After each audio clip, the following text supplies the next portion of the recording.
We're going to need more coffee." The voice belongs to Chief Petty Officer Marcus Cole, and he says this to no one in particular, not to the young petty officer across from him, not to the woman behind the counter, not even to himself. The observation floats across the booth at Delgado's Coast Road Diner like the simplest fact in the world. It is 1:47 a.m. On a Tuesday in October, the rain is moving sideways across Highway 9, and if there is going to be any continuation of this meal, there is going to have to be more coffee. The woman behind the counter is already moving. Her name is Rosa Delgado, and she has owned this diner for 4 years. Bought it when the previous owner decided that 30 years of small-town California coastline was enough, and wanted to retire to Sedona or Arizona, or one of those places where the living was supposed to be easier.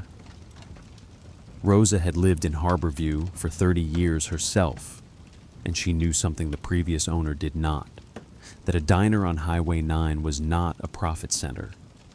It was a responsibility. It was a place where people arrived tired and left the way they had arrived. And if the diner was good, they left less tired. That was the only math that mattered. She pours coffee into Marcus's cup without asking. The cup was empty. Now it is full. This is the way Rosa shows people that they belong somewhere. "Thank you, ma'am," Marcus says. And he means it the way a man means things when he has been in places where coffee came from plastic packets and was always cold by the time it reached his mouth. This coffee is hot. The cup is ceramic. These are not small things to a man who has been gone for 7 months. The petty officer across from him is named Darnell Shaw, and he is 29 years old, recently promoted, and currently having the kind of meal that makes a man forget that he has spent the last 7 months thinking about it. The steak in front of him is medium rare, exactly the way he ordered it. The eggs are over easy. The hash browns have that specific texture that comes from being fried in actual butter instead of whatever oil most places use when nobody is watching. He has not spoken in approximately 4 minutes, which is not unusual for Darnell. Darnell speaks when he has something to say. The rest of the time, he occupies space with the kind of presence that makes people comfortable without knowing why. What Darnell is thinking about is not tactics, not the deployment, not the specific memories that will take months to unpack, and some of which he will never unpack at all. He's thinking about his sister, Keisha. She is 24 years old, and she works as a pediatric nurse at Johns Hopkins, and she has been texting him congratulations on the promotion for 3 days. He has not called her back yet. He owes her a phone call. That is the thing running through his head in the moment before everything changes. Not what happened in the deployment, but that he needs to call his sister and tell her about the steak. The diner is small. It has the kind of permanent Saturday morning feeling that comes from never having been redecorated since 1987. Vinyl booths, laminate countertops, a jukebox in the corner that plays 3 songs repeatedly, and none of them are new. The neon sign in the window says Delgado's Coast Road, but the local people still call it by the name the previous owner gave it, the way people do with old places that refuse to acknowledge their own name changes. There is a front window that faces Highway 9, and through that window, you can see the lights of the road shining off the wet asphalt. And beyond that, you cannot see anything at all because the night is complete. Rosa moves through the diner with a rhythm that comes from practice. She has worked night shifts for 30 years, first here, then at the Pancake House over in Ventura, then at a truck stop, then back here again when she could finally afford to buy in. Her feet know the pattern of the floor the way a man's hands know the pattern of a rifle. Pour, clear, wipe. Check on the booth by the window. Pour again. She does not have to think about it. But she is aware of her customers, And she is aware of these two in ways that go beyond the normal awareness. She noticed, when they came in at 1:30 a.m., that they sat with their backs to the wall without appearing to choose it. She noticed that their eyes tracked the door when a truck pulled into the lot across the highway. She noticed that neither of them has touched a phone the entire time they have been here. She noticed these things the way a woman notices them who has learned, over 30 years, to understand the grammar of tension and its absence. These two men are not tense. That is what Rosa noticed first. They are at rest in the way that makes other people at rest too. The booth is quiet. The coffee is hot. The steak is good. There is peace in a diner at 2 a.m. when the rain is on the windows and there are no other customers. Peace is a product that does not appear on any menu, but it is what Rosa is really selling. She is selling the idea that a man can sit down in a booth with his hands around a cup of black coffee and not have to be anything but what he is in that moment. Marcus Cole is a chief petty officer in Naval Special Warfare Group 1, which is based at Coronado, which is in San Diego, California, and which is where men go when they have decided that being ordinary is not going to be enough. He is 6'2". His hands are calloused in specific places that civilian hands are not. If you looked at him long enough, you might notice that his left shoulder rides slightly lower than his right, the result of a parachute malfunction in 2018. You might notice the scar on the back of his neck, thin and pale and precise, the result of a piece of shrapnel that came within half an inch of something much worse. You might notice that his eyes, which are brown and steady, never rest in one place for more than a few seconds. But if you looked at him at this moment, in this booth, with the coffee steaming and the rain on the windows, you might also notice that all of those things had temporarily stopped mattering. He was just a man, 48 hours home from somewhere he could not name in any document not marked classified, trying to relearn the feeling of ordinary time moving at ordinary speed. He had landed at Coronado on Sunday. The plane touched down at 2:14 p.m., and the air smelled like salt and diesel, and something he had almost forgotten: civilization. He had spent 6 hours doing the debrief, not the psychological debrief. That would come later, but the intelligence debrief. The what you saw, and where you saw it, and did anybody else know that debrief. By the time he had gotten to Coronado proper, Sunday was turning into evening, and Monday was just a dark shape on the horizon. He had slept Monday at his apartment, a small 2-bedroom in Ocean Beach that smelled like unopened windows and time. Tuesday morning, he had gone for a run. Tuesday afternoon, he had sat on the beach and watched the water and thought about nothing that he could remember now.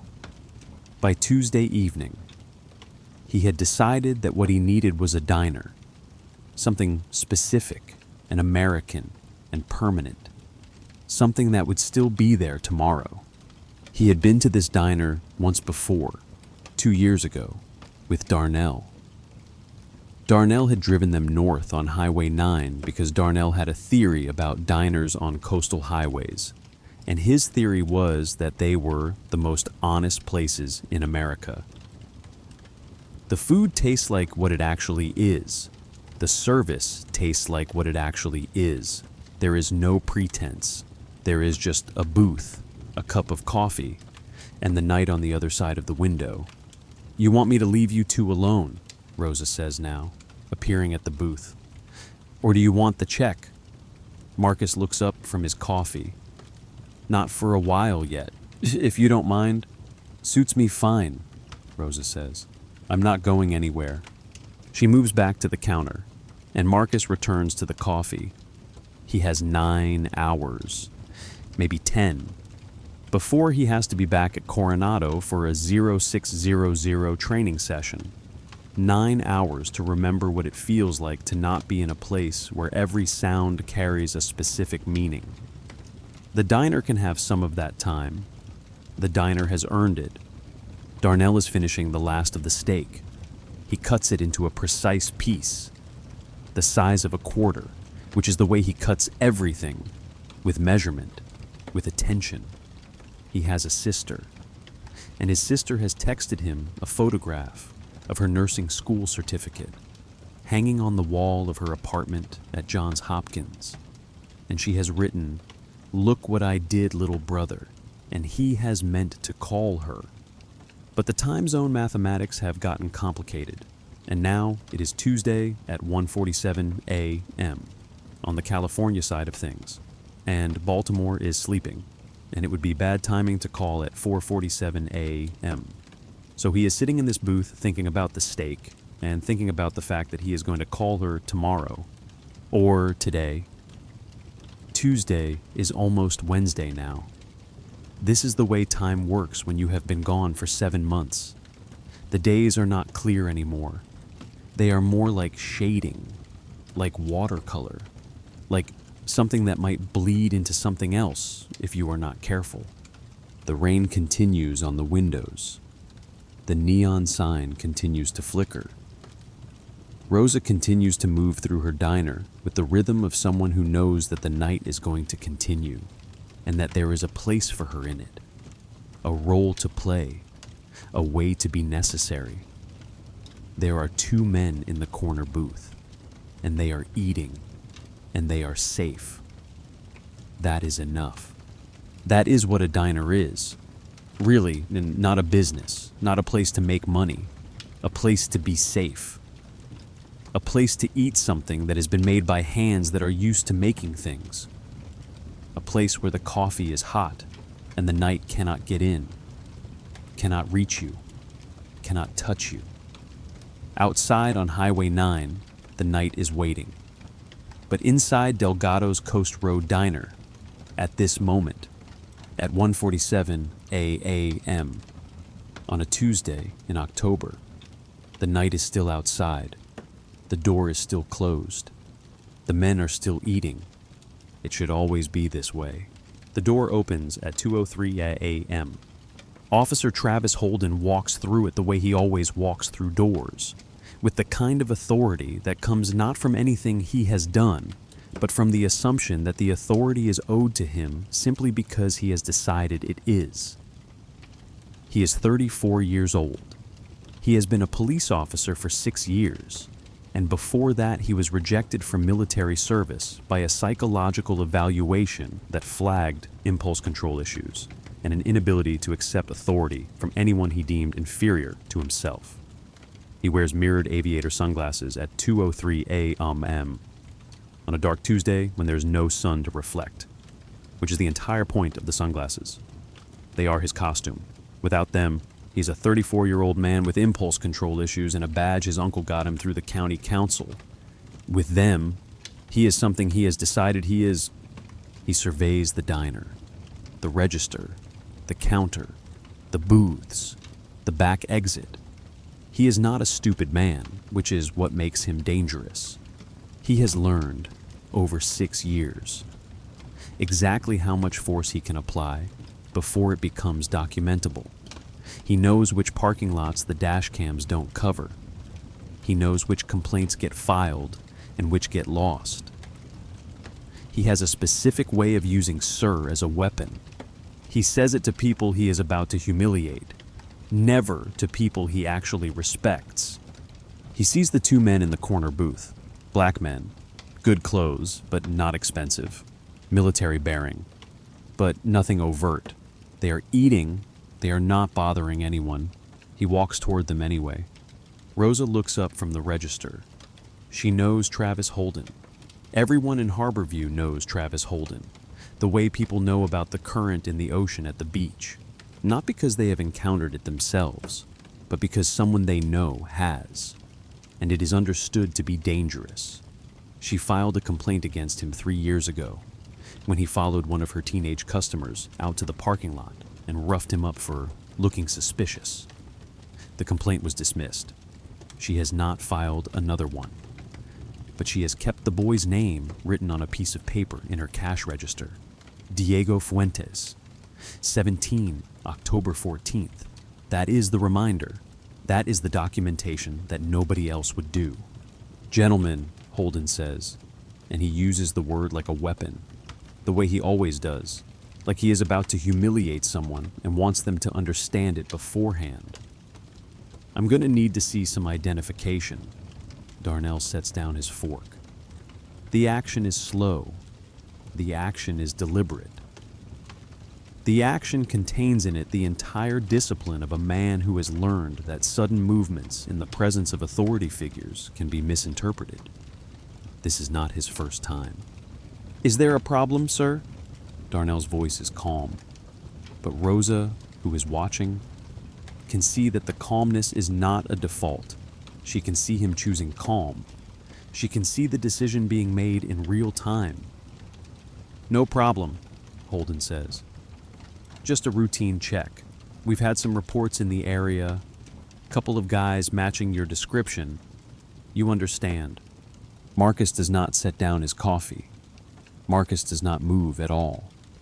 Marcus simply exists in the booth, in the way that he has existed in rooms where people wanted to kill him. The mirrored glasses are facing him, and he can see himself reflected in them. Two of him, distorted, stretched, small. He thinks about this for 1 second, and then he stops thinking about it and returns to thinking about nothing at all. Of course, Marcus says. His voice is even quieter than Darnell's. We understand. Darnell reaches for his wallet. The movement is slow enough that a predator can track it. He opens the wallet. He removes his ID. It is a California driver's license, but it also identifies him as Petty Officer First Class, Naval Special Warfare Group 1, Coronado, California. The ID is current. The ID is legitimate.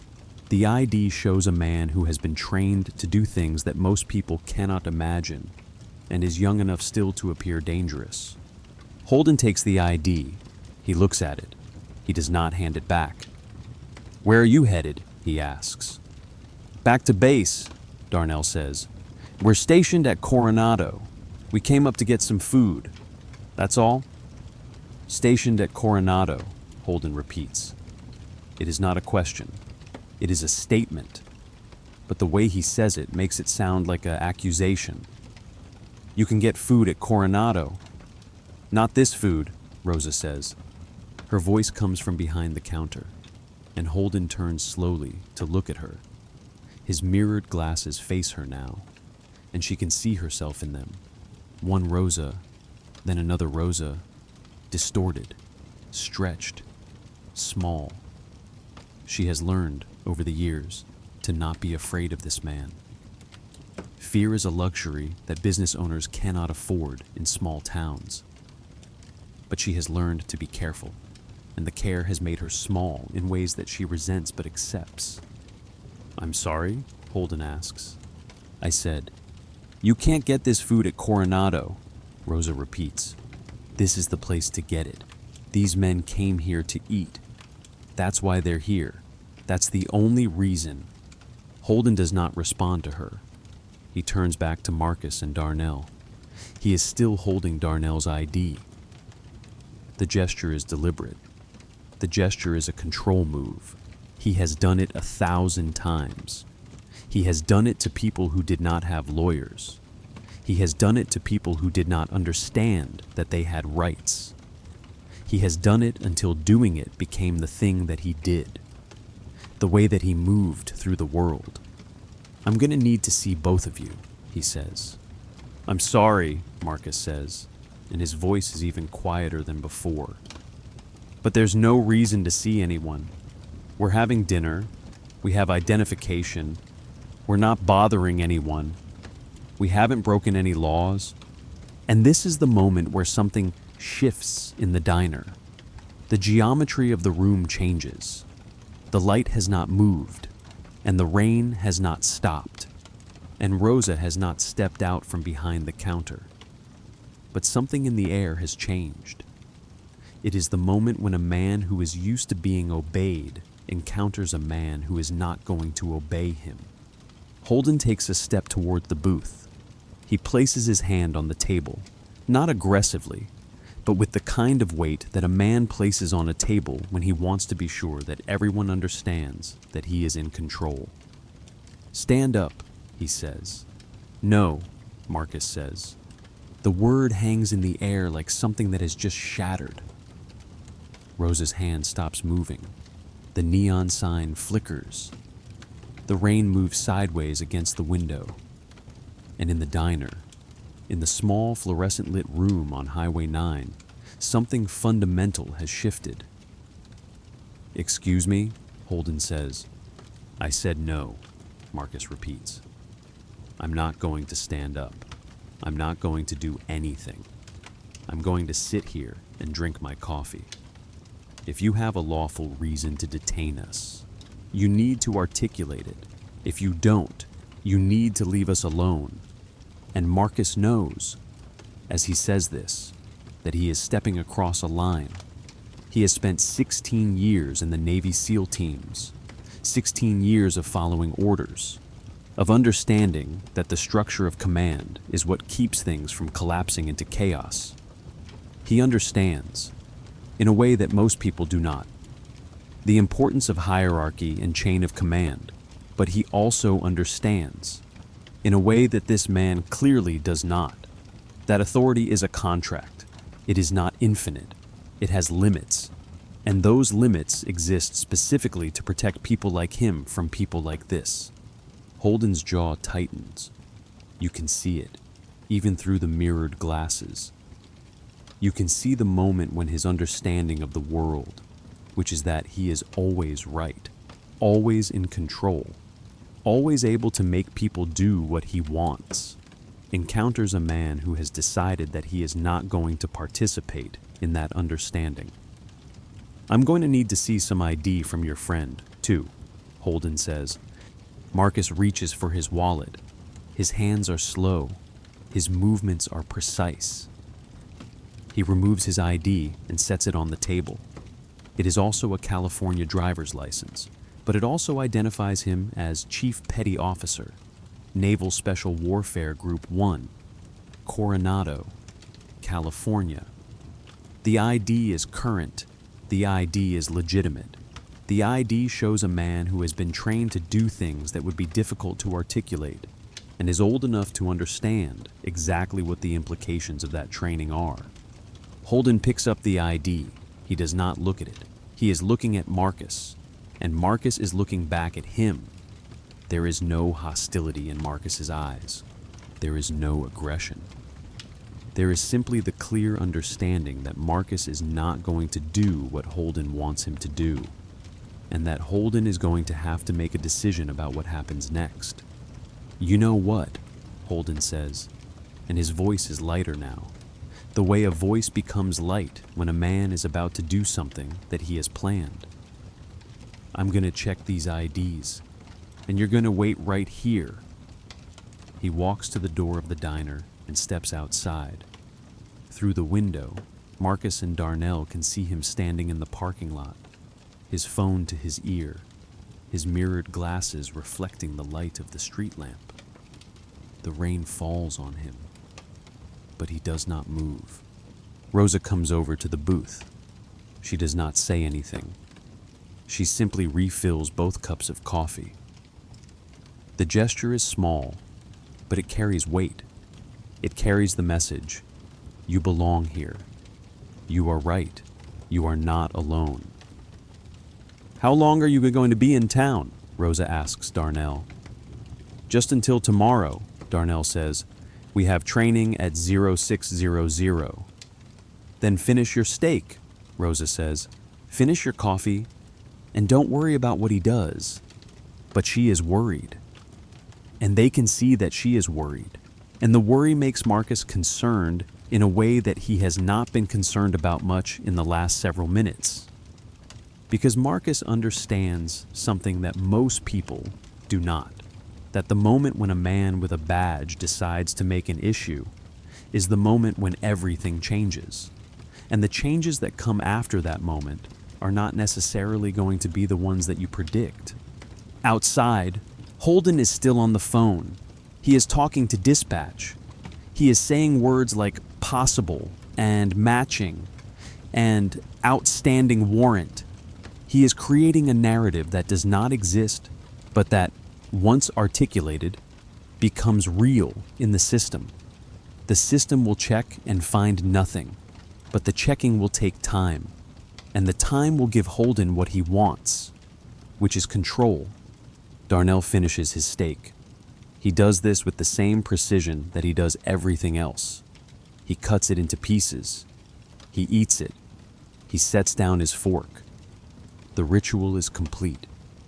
He has earned this moment, and he is not going to be cheated of it by a man in mirrored sunglasses.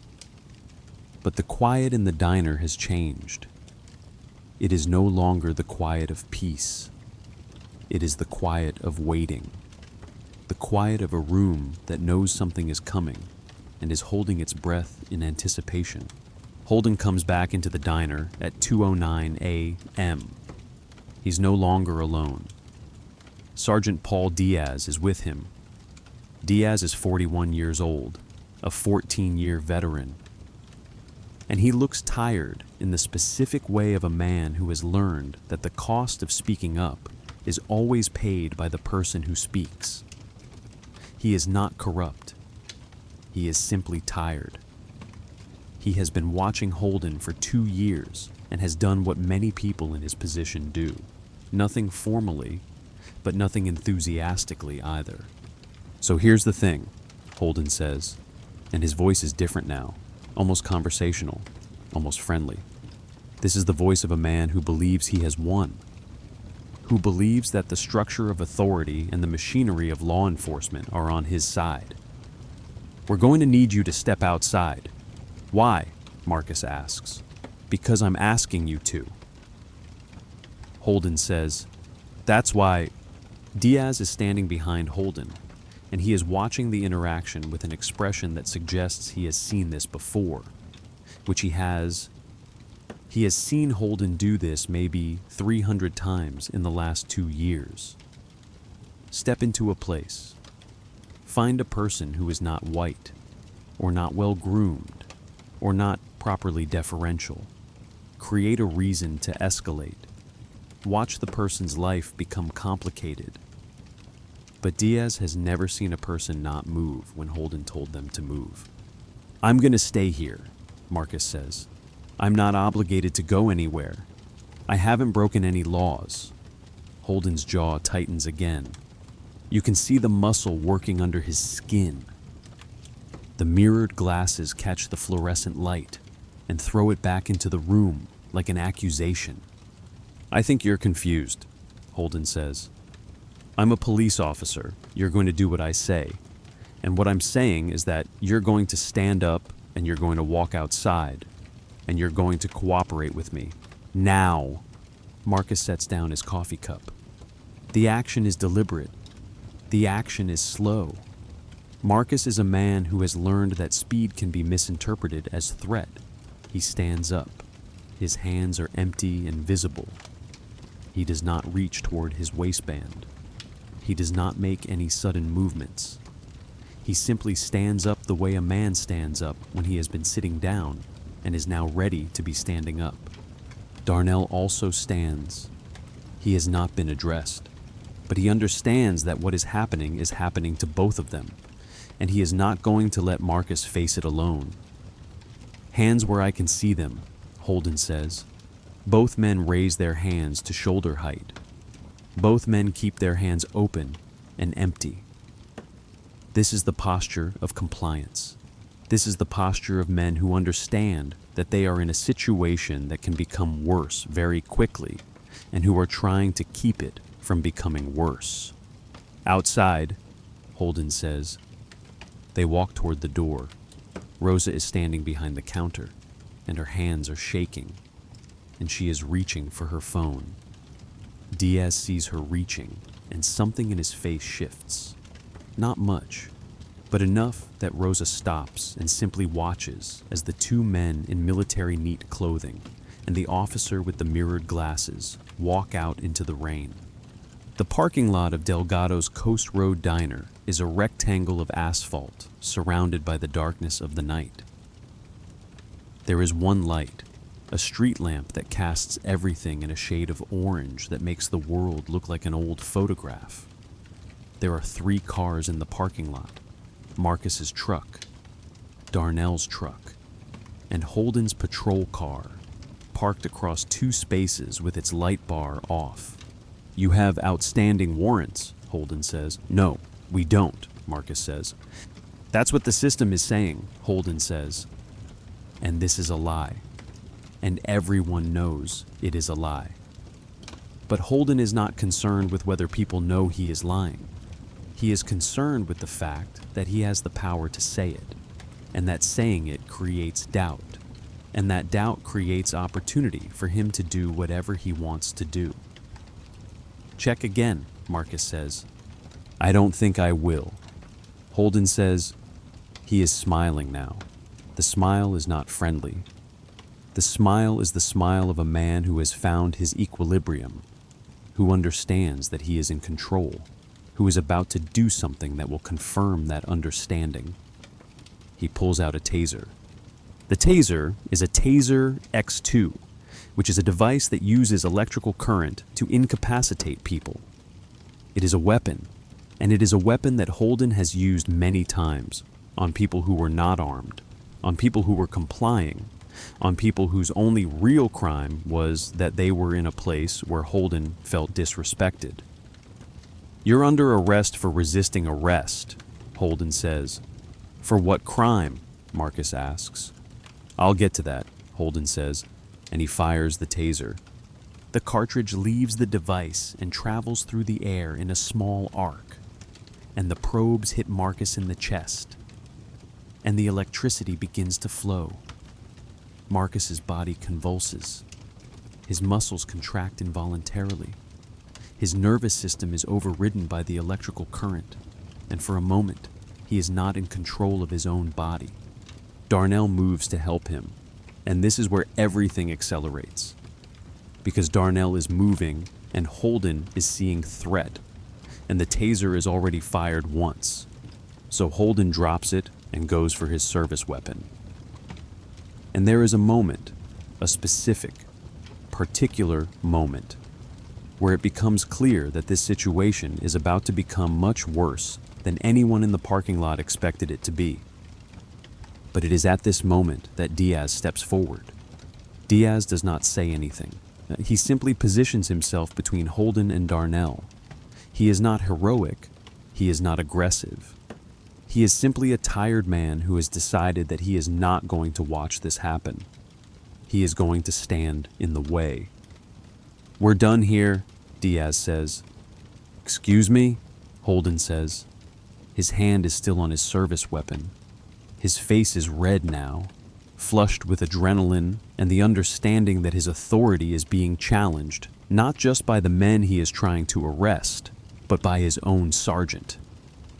"I said we're done," Diaz repeats. "You're going to stand down. You're going to call an ambulance. And you're going to remember that there is a security camera on the front of that diner that has recorded everything that just happened." This is not entirely true. The diner does have a security camera, but Holden does not know what it records and what it does not. But the statement has the weight of certainty, and certainty is something that carries power. Holden's hand releases the service weapon. His face is still red, but the crisis has passed. Marcus is on the ground, his muscles still twitching from the electrical current that just passed through his body. But he is conscious, and he is breathing, and he is not dead. The ambulance arrives at 2:17 a.m. By 2:24 a.m., Marcus is at Harborview County Medical Center, where a doctor is examining him and confirming that while the taser had done what a taser does, caused significant pain, caused temporary paralysis, caused the kind of trauma that stays with a person. It had not caused any permanent damage. The electrical current had not hit his heart. The probes had not punctured anything vital. He was going to be okay. By 2:31 a.m., Captain Elena Voss is being woken up at her home. She is 52 years old, and she was a Navy JAG officer, Judge Advocate General's Corps, for 12 years before transitioning to civilian law enforcement. She became the captain of the Harborview Police Department 4 years ago, and in those 4 years, she has been, slowly and without announcement, building a case to remove Travis Holden since month 3. She has 43 complaints in her file. 43. Most of them are small, complaints about aggressive stops, complaints about verbal abuse, complaints about the way Holden used his authority in ways that felt wrong but were difficult to document. But they add up. They add up in a way that matters. When the phone call comes, and when she hears that the latest complaint involves 2 Navy SEALs, and when she hears the name of the superior officer who called it in, Sergeant Paul Diaz, a man she has been waiting for, she understands, in about 4 seconds, that the case that she has been building is complete. The paperwork is ready. The documentation is solid, and she has been waiting with specific patience for the moment when everything would come together. That moment is now. By 2:43 a.m., she is in her car, driving toward Harborview County Medical Center. The hallway of the emergency room is fluorescent and cold, and Marcus is sitting on a bed, dressed in a hospital gown. When Voss arrives, he looks at her with the understanding that a man has when he sees someone who might be important, arriving at a moment when importance could make a difference. "Chief Cole?" Voss asks. "Yes, ma'am," Marcus says. "I'm Captain Elena Voss. I run the Harborview Police Department. I want you to know that I am aware of what happened, that a preliminary investigation is underway, and that the officer involved, Travis Holden, is currently suspended pending further investigation." Marcus nods. The electrical current is still in his muscles, and his body is still adjusting to the fact that his nervous system is not currently under attack. "There's more," Voss continues. "I was a Navy JAG officer for 12 years before coming to civilian law enforcement. I'm familiar with your unit. I'm familiar with the caliber of people who serve in naval special warfare. And I want to be clear. What happened to you was wrong. It was a violation of your rights. And I am going to make certain that there are consequences." Marcus looks at her, and for the first time since the taser hit his chest, he allows himself to believe that something might be about to change. By 3:15 a.m., Darnell is also at Harborview County Medical Center. He was not tased, but he was cuffed. The cuffs are now off, and he is sitting in another room. And his mind is moving at a speed that is difficult to control. He is thinking about his sister Keisha. He is thinking about what she would say if she knew what had happened.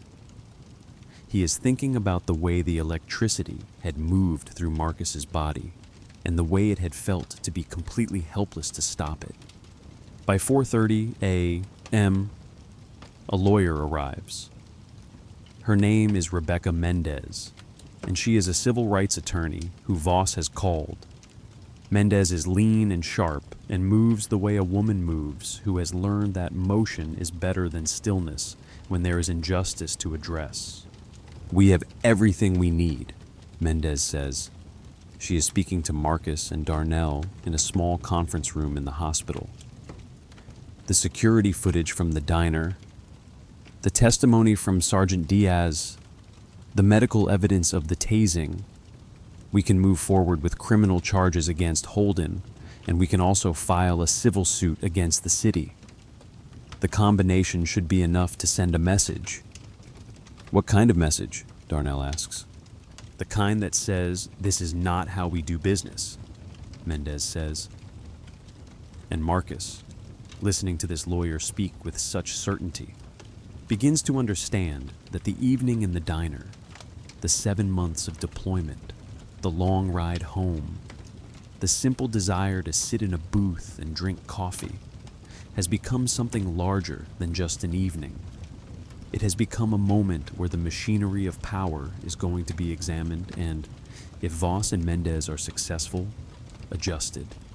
He thinks about his father, who kept a green notebook in his glove compartment. He thinks about 46 entries in careful, patient handwriting. And he thinks about the fact that his father never filed a single complaint, never spoke up, never did anything but survive. This time will be different. Captain Elena Voss's office is on the 2nd floor of the Harborview Police Department, and it smells like old paper and coffee that has been warming in the pot for too long. On the wall behind her desk are 3 framed photographs. The Carrier Strike Group 3 at sea, the JAG Corps emblem, and a shot of her standing in dress uniform next to someone who is either a high-ranking officer or someone important from a political office. You cannot quite tell which.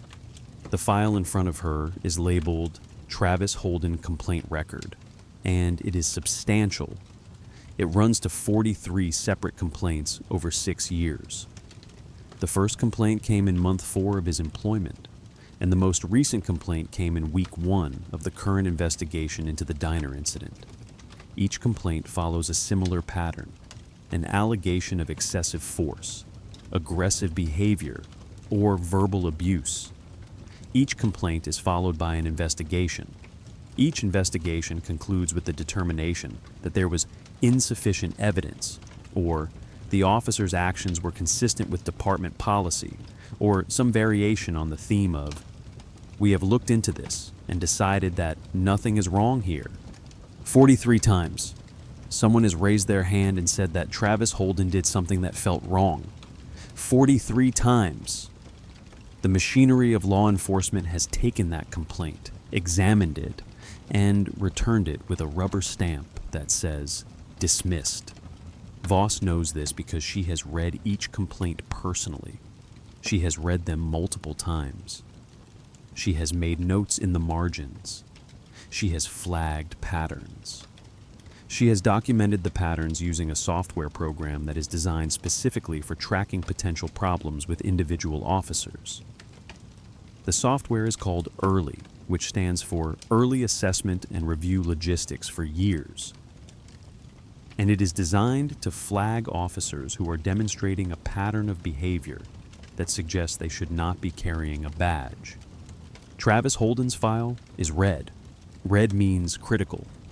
Red means that the officer in question has documented a pattern of behavior that is serious and consistent and concerning. Red means that the pattern is unlikely to change on its own, and intervention is necessary. The only reason Voss has not removed Holden from the department already is that she needs everything to be perfect. She needs the documentation to be airtight. She needs the evidence to be undeniable.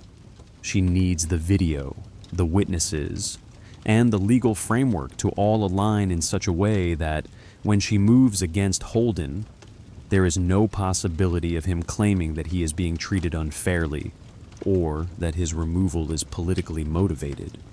So she has been building a case, as in law, as in the methodology that she learned over 12 years in the military as a JAG officer, as in the systematic collection of evidence and documentation of procedure that makes something that was previously just an allegation into something that is a factual record. She has been waiting for the moment that would tie everything together.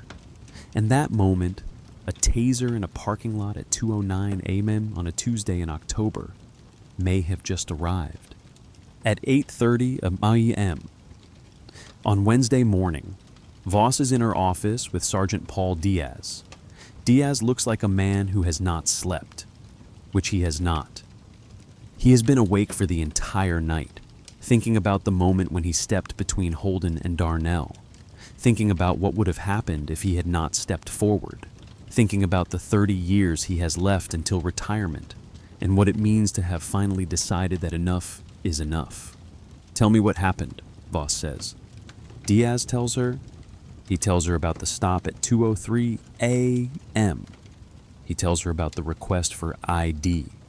He tells her about the escalation in tone and language. He tells her about the moment when Marcus said no, and the room became different. He tells her about walking outside. He tells her about the taser. He tells her about stepping forward. "Why did you step forward?" Voss asks. Diaz considers the question. "Because I couldn't watch it happen again," he says finally. "Again?"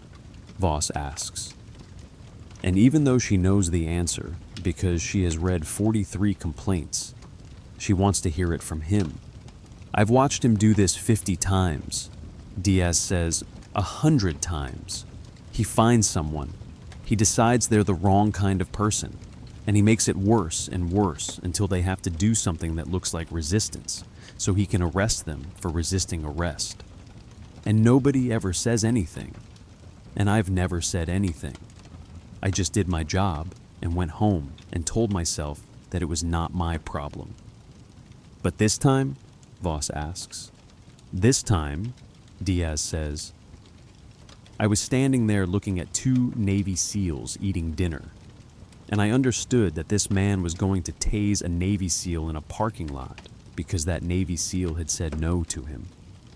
And I understood that I was standing there watching it happen, and I understood that I was going to go home tonight and lie in bed and think about the moment when I could have done something and did not. So I did something." Voss nods. She writes something down in her notebook. The notation says Diaz, credible witness, no apparent motive to lie, clearly sympathetic to the victims. "I'm going to need you to make a formal statement," Voss says. "I'm going to need you to sign something that says what you just told me, and I'm going to need you to understand that in making that statement, you are likely ending your partnership with Officer Holden and potentially making your career at this department more complicated. I understand," Diaz says. "And you're willing to do it anyway?" Voss asks. "I'm willing," Diaz says. By 9:15 a.m., Officer Carlos Reyes is also in Voss's office. Reyes is 27 years old, and he has been a police officer for 2 years. He's been partnered with Diaz for the last 6 months, and he is in that particular moment of his career where he has not yet decided what kind of cop he is going to be. The diner incident is going to help him make that decision, but he does not know that yet. "I need to know what you saw," Voss says. "I wasn't there," Reyes says. "I didn't arrive until after the ambulance." "I know," Voss says, "but Sergeant Diaz was your partner. I need to know if you have any concerns about his credibility or his potential motivations." Reyes thinks about this. He thinks about the rides in the patrol car with Diaz. He thinks about the way Diaz handles traffic stops. Respectfully, clearly, with the kind of professionalism that suggests he has been thinking about doing the job correctly for a long time. "Sergeant Diaz is a good cop," Reyes says. "If he says something happened, it happened." "Thank you," Voss says. "You can go." By 10 o'clock a.m., the legal machinery is beginning to move. The district attorney's office is notified. The city's legal department is notified. The federal authorities are notified because when a federal agent, which is what a Navy SEAL is in the eyes of the law, is assaulted by a local police officer, the question of jurisdiction becomes relevant. By noon, Voss is in a meeting with the mayor, a man named Robert Chambers, who has the particular look of someone who has just understood that his Wednesday is going to be much more complicated than he anticipated. "Tell me this isn't going to be a lawsuit," Chambers says. "It's going to be a lawsuit," Voss says. "A federal lawsuit against the city for violating the civil rights of a federal officer. How much? Chambers asks. I don't know, Voss says, but I can tell you that I have a 43 complaint file that suggests a pattern of abuse, and I have a federal officer who was assaulted with a taser, and I have a sergeant who is willing to testify. What I don't have is an easy way out of this. Chambers is quiet for a long time. What do you recommend? He asks. I recommend that we move forward with the criminal case, Voss says. I recommend that we make it clear that this department does not tolerate this behavior. And I recommend that we remove Holden from his position immediately and permanently. He's going to claim he was just doing his job, Chambers says. He was not, Voss says. I have a 43 complaint file that says he was not. And now I have a video that says he was not. The legal question is not whether he was doing his job. The legal question is why we allowed him to keep his job for so long. By 2:00 p.m., Voss is meeting with the federal authorities. An FBI agent named Sarah Mitchell is sitting across from her, reading the file. And the expression on Mitchell's face is one of professional interest mixed with quiet anger. How long has this been going on? Mitchell asks. 6 years, Voss says. Since he was hired. And nobody did anything? Mitchell asks. I've been building a case, Voss says. I was waiting for something that would be undeniable. This is it. Mitchell nods. She closes the file. We'll coordinate with the local DA, she says. Federal civil rights violations are different from assault. We'll move on the federal side while they move on the local side. By 4:00 p.m., Voss is back in her office, looking at the file on her desk. The file labeled Travis Holden Complaint Record. She has been looking at this file for so long that she has memorized it. She has looked at it during morning coffee. She has looked at it during lunch breaks. She has looked at it late at night when she could not sleep, because she was thinking about the fact that 43 people had come forward and said that this man had done something wrong, and the system had said dismissed 43 times. Now the system is going to say something different, but she has to be careful. She has to move slowly. She has to make sure that every step is documented, every procedure is followed, every piece of evidence is collected and logged and preserved. Because this is not just about Travis Holden, this is about what the city is, what it has allowed, what it is going to do going forward. This is about Rosa Delgado, who filed a complaint 3 years ago that was dismissed. This is about Diego Fuentes, a 17-year-old who was roughed up in a parking lot and whose complaint was dismissed. This is about James Okafor, who was stopped on his drive to work and who wrote down the badge number in a small green notebook. This is about all of the people who have been stopped and told to produce their identification and been treated like criminals simply because they were the wrong color in the wrong place at the wrong time. And Voss is going to make sure that the system responds appropriately. At 6:00 p.m., Travis Holden is being arrested at his home. He is being placed in handcuffs. He is being read his rights. He is being transported to the Harborview County Jail, where he is being booked on charges of aggravated assault, filing a false report, and civil rights violations. He is no longer wearing the mirrored aviator sunglasses.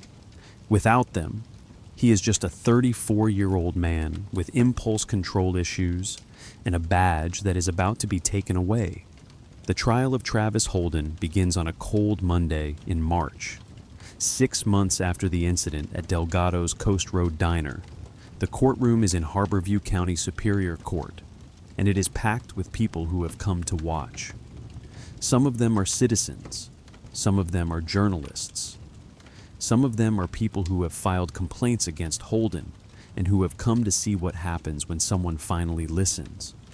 Marcus and Darnell are sitting in the gallery, directly behind the prosecution table. Both men are in dress uniforms. Both men have been advised by their commanding officer to attend, to make clear to the court that the Navy SEAL community is taking this seriously, that this is not just a criminal matter, but a matter of national import. Because when a federal officer is assaulted, it matters. The prosecutor is a woman named Patricia Nguyen, and she has a file in front of her that contains 43 complaints. She has spent the last 6 months reading these complaints, reaching out to the people who filed them, asking them if they are willing to testify. Some of them have said yes. Some of them have said that they have already invested too much time and emotional energy in this system and that they do not believe it will change. But enough of them have said yes, that the prosecution's case is not just about what happened at the diner. It is about what happened before the diner, and the pattern that preceded the diner, and the fact that the system knew about this pattern and did nothing. The trial's first witness is Sergeant Paul Diaz. Nguyen walks him through the night of the incident. She asks him about his years on the force. She asks him about his observations of Travis Holden's behavior. She asks him about the moment in the parking lot when he decided to step forward. I had been watching Officer Holden for 2 years, Diaz says. I had seen him stop people and become increasingly aggressive with them. I had seen him use language that seemed designed to provoke. I had seen him use excessive force in situations where the individuals involved were not threatening. And I had never said anything about it, because I was afraid. Not fear for my safety, fear of professional consequences, fear of retaliation. I was afraid of the cost of speaking up. But you did speak up in the parking lot, Nguyen says. I did, Diaz says, because I understood that if I did not speak up at that moment, I was going to be a part of something that I could not live with. When the defense attorney, a man named Robert Keene, cross-examines Diaz, he tries to suggest that Diaz is biased against Holden, that he has a personal motivation to testify against him, that his testimony is unreliable. Is it true, Keene asks, that you have had disagreements with Officer Holden regarding departmental procedure? We have had disagreements. Yes, Diaz says. And is it true that you have written him up on 2 occasions for failure to file reports properly?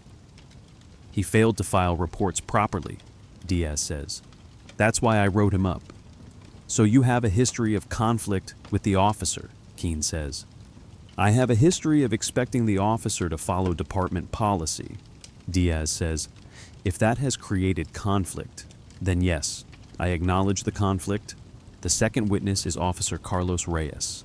Reyes is younger than Diaz, and his testimony is important because Reyes has not yet decided what kind of cop he is going to be. And the jury needs to see him make that decision. They need to see him choosing the right thing over the easy thing. Nguyen asks him about his partnership with Diaz. She asks him about the way Diaz conducts traffic stops. She asks him if Diaz seems like the kind of person who would make up false allegations against a fellow officer. Sergeant Diaz is one of the most professional cops I've worked with, Reyes says. If he says something happened, I believe him. When the defense cross-examines him, Keene tries to establish that Reyes is inexperienced, that his judgment is not formed yet, that he is biased by his partnership with Diaz. You've only been a police officer for 2 years, Keene says. That's true, Reyes says. And in those 2 years, you have not yet had time to understand the complexities of law enforcement, Keene says. Maybe, Reyes says, but I understand right and wrong. And I understand that if Sergeant Diaz says that Officer Holden tased someone who was not a threat, then Officer Holden tased someone who was not a threat. The third witness is Chief Marcus Cole. Marcus walks to the stand, and the courtroom becomes very quiet. He is in dress uniform, and he moves the way he moves. with the specific bearing of a man who has been trained to appear calm in situations where calm is difficult. He places his hand on the Bible and swears to tell the truth. Nguyen walks him through the evening. She asks him about arriving at the diner. She asks him about ordering food. She asks him about what happened when Holden came in. He asked to see our identification, Marcus says. We provided it. He asked us to stand up. We declined to do so because there was no lawful reason for him to ask us to stand up. He then told us that we matched the description of individuals he was looking for. When I asked for clarification regarding what crime he believed we had committed, he did not answer. Instead, he took our identification and walked outside. When he returned, he told us that we had outstanding warrants. That was false. There were no outstanding warrants. And then? Nguyen asks. And then he asked us to come outside. Marcus says, we complied. When we went outside, he told us that we were under arrest for resisting arrest. When I pointed out that we had not resisted anything, he fired a taser at me. Nguyen shows the security footage from the diner. The footage is clear. It shows Holden entering the restaurant, approaching the booth, the confrontation, the exit to the parking lot. The audio is not perfect, but you can hear enough to understand the conversation. Do you see the moment where you resist? Nguyen asks. No, Marcus says. I don't, because I did not resist. At no point did I physically resist. At no point did I raise my voice. At no point did I make any threatening movement toward the officer. When the defense cross-examines Marcus, Keene tries to establish that Marcus's Navy SEAL training makes him inherently threatening, that his very presence suggests danger. You are a trained killer, Keene says. I am a trained soldier, Marcus says. My job is to defend the country. It is not to be a threat to a police officer in a diner. But you understand that your training makes you dangerous, Keene says. My training makes me able to handle dangerous situations, Marcus says. Which, as you can see from the security footage, I had a taser fired at me by a police officer, and I did not respond with violence. I did not resist. I did not threaten. I simply allowed it to happen and waited for the system to work. Then the fourth witness is James Okafor. James Okafor is a middle school science teacher. He is 53 years old. He has been teaching science at Harborview Middle School for the last 21 years. And for 21 years, he has driven the same route to work. And on that route, he has been stopped by police officers 46 times. He kept track in a green notebook. He brings the green notebook to the stand. Nguyen shows the notebook to the jury. 46 entries, each one marked with the date, the time, the badge number if visible, and the stated reason for the stop. Most of them say speeding, but when you look at the dates and times, you understand that he was not speeding. He was just driving while black on a road that certain officers had decided belonged to them. Did you file complaints about these stops? Nguyen asks. I filed one complaint, Okafor says. Years ago, it was dismissed. After that, I stopped filing complaints. Why? Nguyen asks. Because I understand how the system works, Okafor says. I understand that the cost of speaking up is paid by the person who speaks. So I simply kept the notebook and tried to survive. 6 of those 46 entries are from Travis Holden. The notebook shows the dates, the badge number, the stated reasons for the stops. None of the reasons make sense. None of them resulted in a citation.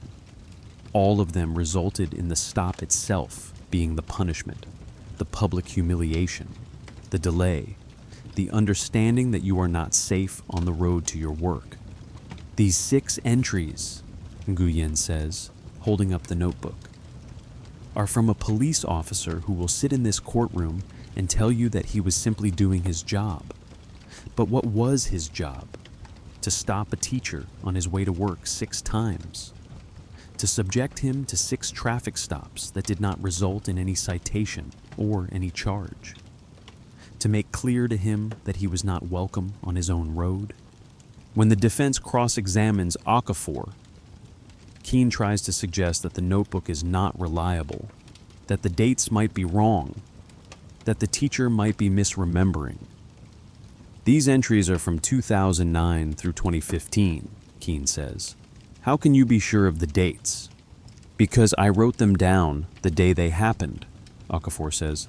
And because the dates correspond to the calendar, you can verify them, you can check the weather on those dates, you can check the school calendar. Everything I have written down is verifiable. Then the 5th witness is Rosa Delgado. Rosa is 58 years old, and she has owned the diner for 4 years. And before that, she lived in Harborview for 30 years. She has seen Travis Holden in her diner many times. She has watched him interact with her customers, and she has filed 1 complaint against him 3 years ago, when he followed a teenage customer of hers out to the parking lot and roughed him up for looking suspicious. Why did you file a complaint? Nguyen asks. Because I saw a teenage boy being manhandled by a police officer, Rosa says. Because my job is to make sure that people who come to my restaurant are safe, and he was not safe. What happened after you filed the complaint? Nguyen asks. It was dismissed, Rosa says. I was told that there was insufficient evidence that the officer had acted inappropriately. And did you keep a record of this incident? Nguyen asks. Rosa reaches into her pocket and removes a piece of paper. The paper is small and worn, and on it is written, Diego Fuentes, 17, October 14th. Just that, a name, a date, a reminder. I kept his name, Rosa says, because I wanted to remember that this boy's life was interrupted by this officer, and I wanted to remember that the system did nothing about it. When the defense cross-examines Rosa, Keene tries to suggest that she is biased against Holden, that she has a personal vendetta. You filed a complaint against Officer Holden, Keene says. I did, Rosa says. And he was exonerated, Keene says. He was, Rosa says. But that doesn't mean he didn't do it. It means the system decided not to pursue it. By the end of the trial, which lasts for 2 weeks, the prosecution has presented 43 separate pieces of testimony from people who have had encounters with Travis Holden. Some of the testimony is from people who were never arrested, never charged, never violated their rights in any official way. But all of the testimony points to the same pattern. A police officer who used his authority to humiliate, to control, to make clear to black citizens and brown citizens that they were not welcome. The jury deliberates for 4 hours. They find Holden guilty on all counts. The sentencing hearing is scheduled for 10 o'clock a.m. On a Thursday morning in April, the courtroom is full again. The same citizens, the same journalists, the same people who have filed complaints and waited for justice to arrive. Marcus is there. Darnell is there. Diaz is there. Reyes is there. Rosa is there. James Okafor is there. Diego Fuentes is there, now 19 years old, sitting next to his mother. Captain Elena Voss is there, sitting in the back of the courtroom, watching. Before the judge imposes sentence, both sides are allowed to present victim impact statements. The prosecution calls Marisol Vega, a woman in her early 30s who was stopped by Holden 3 years ago for possible stolen vehicle, a claim that was dismissed the moment it was checked against the registration. Vega's car was legally registered to her. She was simply driving while brown in a neighborhood that Holden had decided to patrol. He stopped me, Vega says, and he told me that I matched the description of someone who had committed a crime. I asked him what crime. He did not tell me. He simply kept me on the side of the road for 19 minutes, asking me questions, checking my documents, while I sat there understanding that I had done nothing wrong, but that I was not safe. 19 minutes. The number hangs in the courtroom like an accusation. 19 minutes out of a life. 19 minutes of terror. 19 minutes of not knowing if it was going to get worse. Then the judge turns to Travis Holden. "Do you have anything you wish to say before I impose sentence?" the judge asks. Holden stands. He is no longer wearing the mirrored aviator sunglasses. He is no longer in a police uniform. He is wearing a suit that someone has provided to him, and his attorney has coached him on what to say. He will apologize. He will claim that he was just doing his job. He will suggest that he has been misunderstood. Holden begins, and then he stops. He looks at the courtroom. He looks at the people who have testified against him. He looks at the jury that has found him guilty. He looks at the judge who is about to sentence him. And something shifts in his face. The certainty disappears. The persona that he has been maintaining, the officer, the authority figure, the man in the mirrored sunglasses, collapses. And what is left is a 34-year-old man with impulse control issues and a badge that is about to be taken away. "I'm sorry," he says. It is not a good apology. It is not a deep apology. It is not an apology that suggests that he understands what he has done or what it means. But it is an apology. And in this moment, it is what the system will accept. The judge imposes a sentence of 52 months, just over 4 years, in federal prison. The judge also orders restitution to the victims of Holden's actions. The judge also orders that Holden's badge be permanently removed and that he be placed on the National Decertification Index, which means that no police department in the country will hire him. The judge also addresses something that is not usually addressed in these cases: the institutional failure of the Harborview Police Department. 43 complaints were filed against Officer Holden. The judge says, 43, and each of those complaints was investigated and dismissed. This suggests a failure not just of Officer Holden, but of the system that allowed him to continue in this position for 6 years. The court hopes that the Harborview Police Department will examine its procedures and make changes to ensure that complaints are taken seriously, and that officers who demonstrate a pattern of abuse are removed from the force.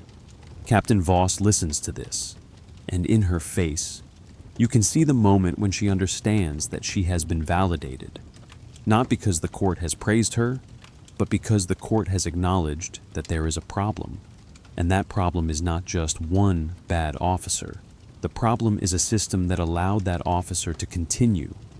After the sentencing, Marcus is approached by a journalist. "How do you feel?" the journalist asks. Marcus takes a moment before answering. "I feel like the system worked," he says. "I feel like a jury listened to the evidence and made a decision based on that evidence. I feel like justice arrived. And it arrived not because I am a Navy SEAL or because I have status or because I am powerful. It arrived because there was video, and there were witnesses, and there was a captain who decided that enough was enough." "But what about the other people?" the journalist asks. "James Okafor, Marisol Vega, the people whose complaints were dismissed?" Marcus looks at the journalist, and in his eyes, you can see the weight of the question. "The other people," Marcus says, "are still waiting, but now they know that it is possible. Now they know that the system can work if people push it hard enough. That has to be enough." After the trial, there is a press conference in front of the courthouse. Captain Voss stands at a podium and reads a prepared statement. The Harborview Police Department has initiated a comprehensive review of our complaint procedures, Voss says. We are implementing new training for all officers regarding civil rights and appropriate use of force. We are establishing an independent civilian review board to examine complaints against officers. We are committed to ensuring that what happened to Chief Cole and Petty Officer Shaw never happens again in this community. A journalist asks, "What about the other complaints that were dismissed?" Voss looks at the journalist. "We are referring all 43 complaints to the Civilian Review Board for re-examination," she says. "If those individuals wish to pursue further action, they will be given the opportunity to do so." That evening, Marcus receives a phone call from his father, Leonard Cole. "I saw the news," Leonard says. "Dad, I tried to call you," Marcus says.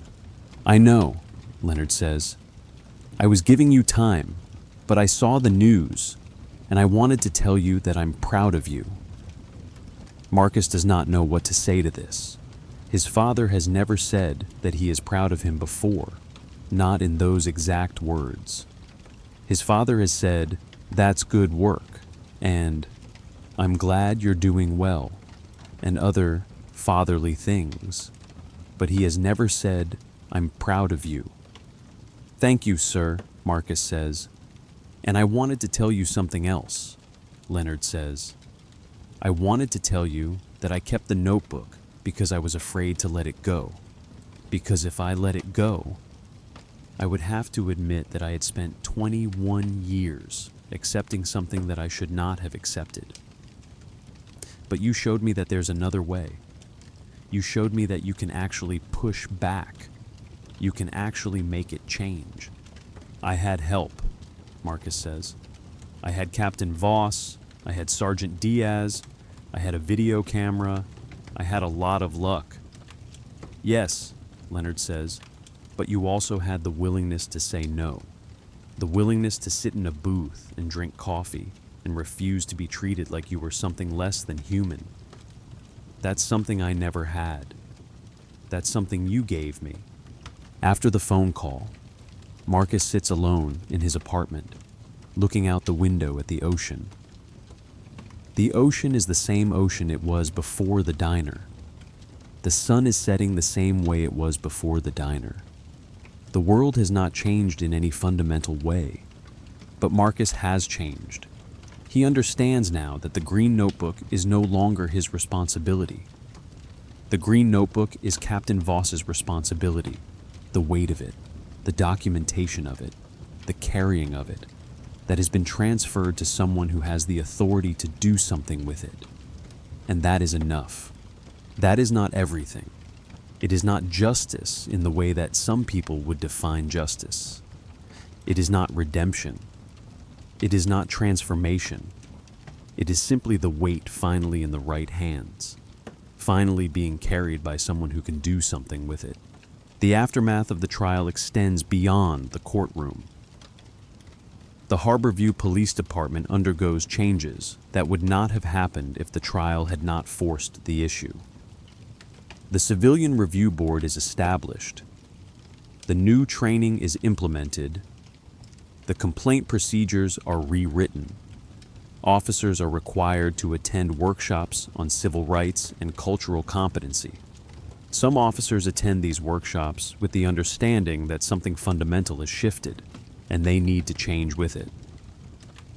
Officer Carlos Reyes is one of these officers.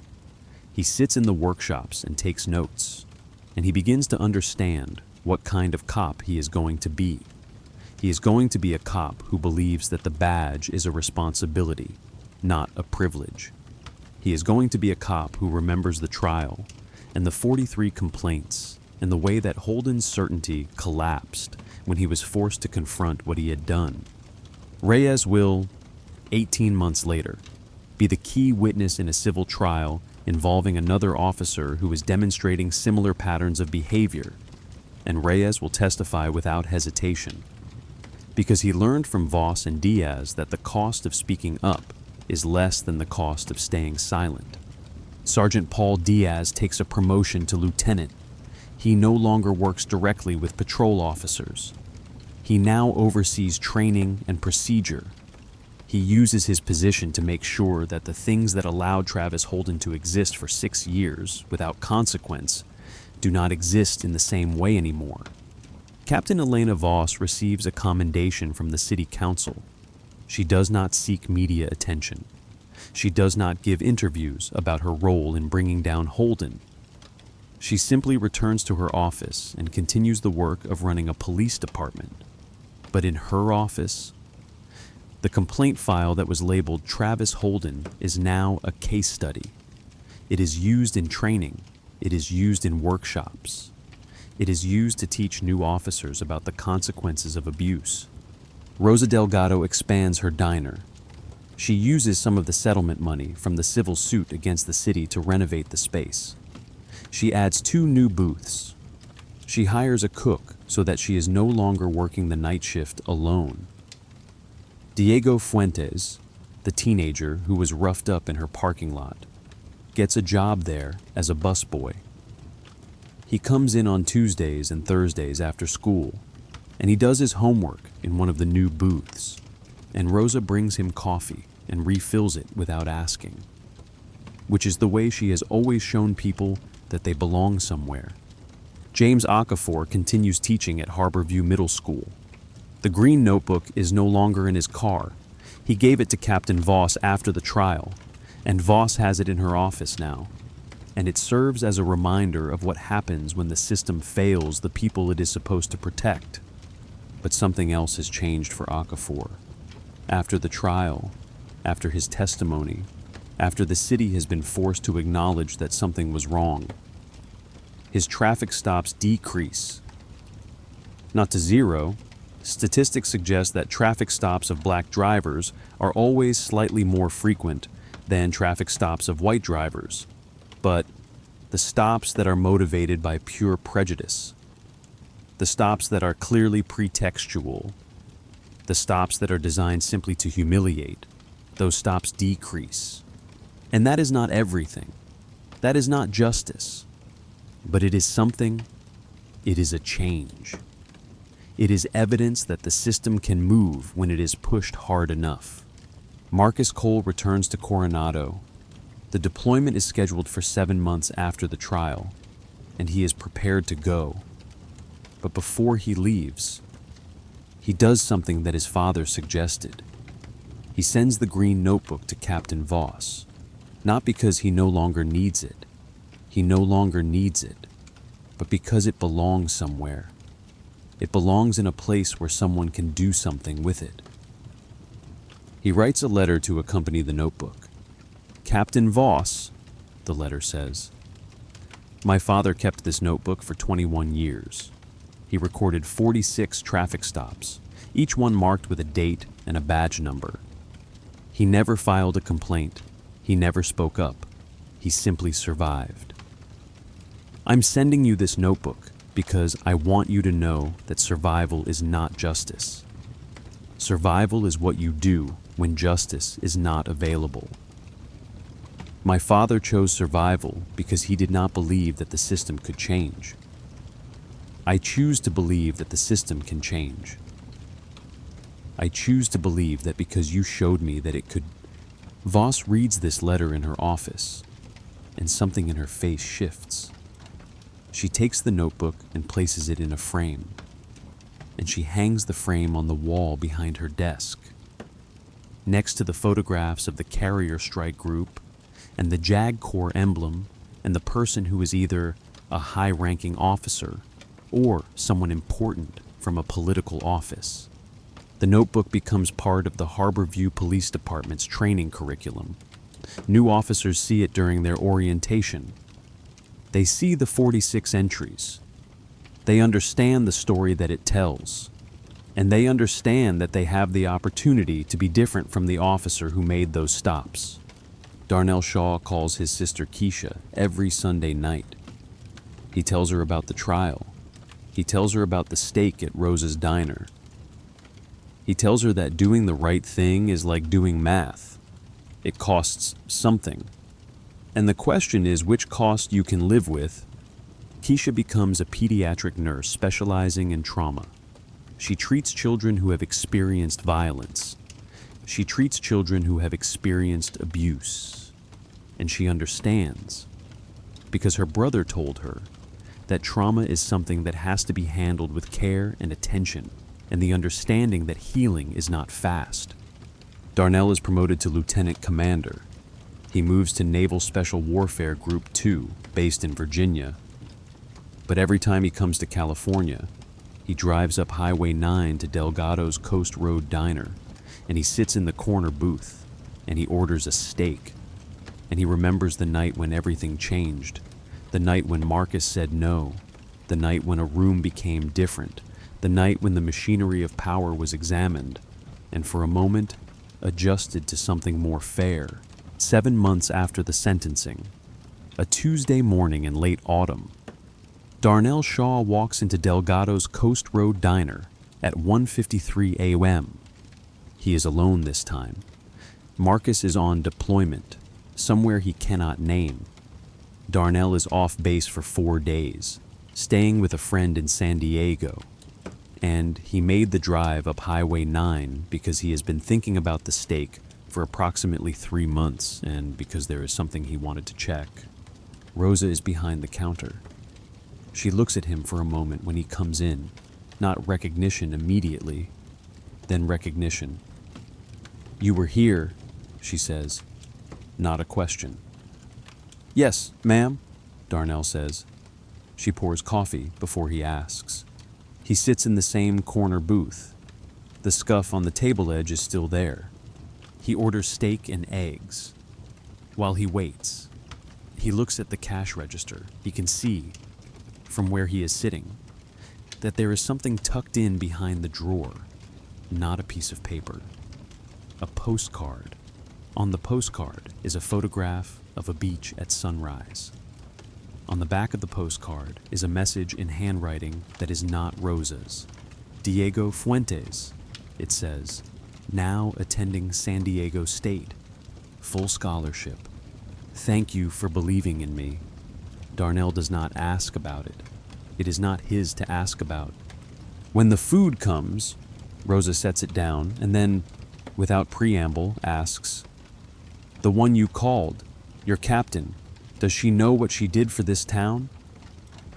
Darnell thinks about Voss's file. The 43 complaints, James Okafor's 6 entries arriving on her desk, the consent decree, the new training, the civilian review board, the new cruiser that lifts 2 fingers at Rosa's window every morning. "She knows," he says. Rosa nods once. She goes back to the counter. Darnell cuts into the steak. The rain is on the windows again.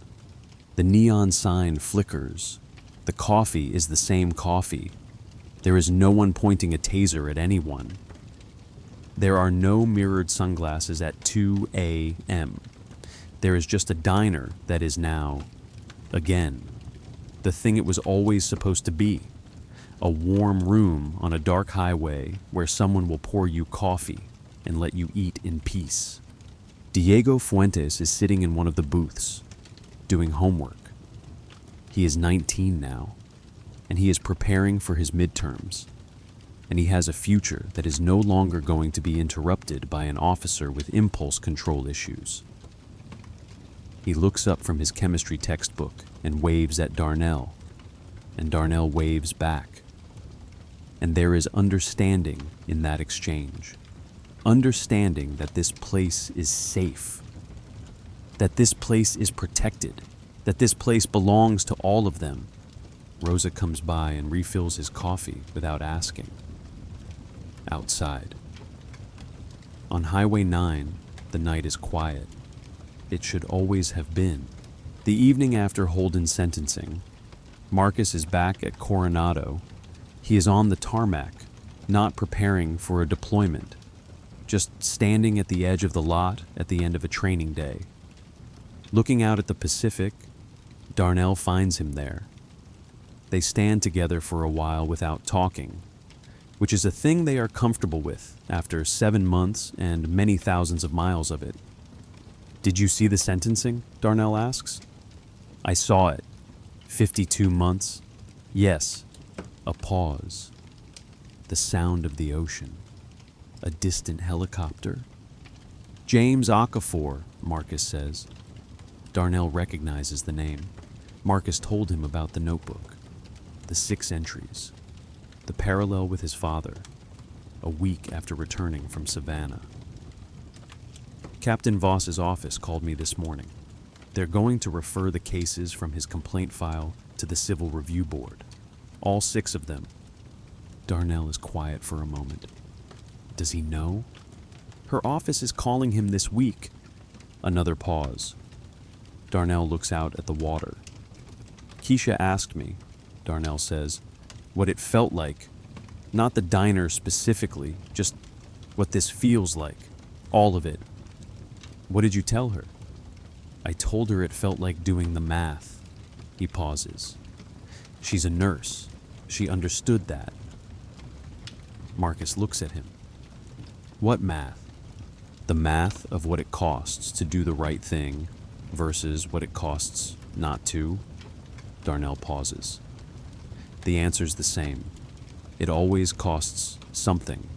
The question is just which cost you can live with. Marcus is quiet for a long time. He thinks about his father across the kitchen table. Send her the original, I don't need it anymore. He thinks about 46 entries in a green notebook. He thinks about a piece of paper in a cash register. Diego Fuentes, 17, October 14th. He thinks about Marisol Vega's 19 minutes, reclaimed one Tuesday at a time. He thinks about what it costs to be always ready, always tracking, always in the booth with your back to the wall. He thinks about his father, who paid that cost for 21 years and called it survival math.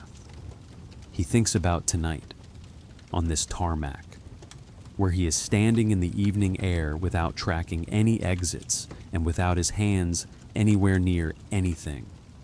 He thinks about the diner, the rain on the windows, the coffee in a ceramic cup. He thinks about Rosa's hand on the pot, the gesture that said, "You belong here."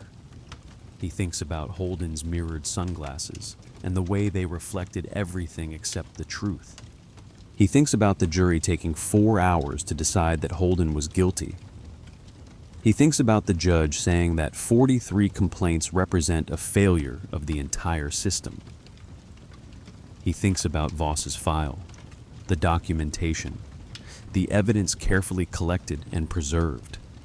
He thinks about the moment in the courtroom when Holden's certainty collapsed, when the persona disappeared and what was left was just a man, just a person, just someone who had made decisions and would now have to live with the consequences of those decisions.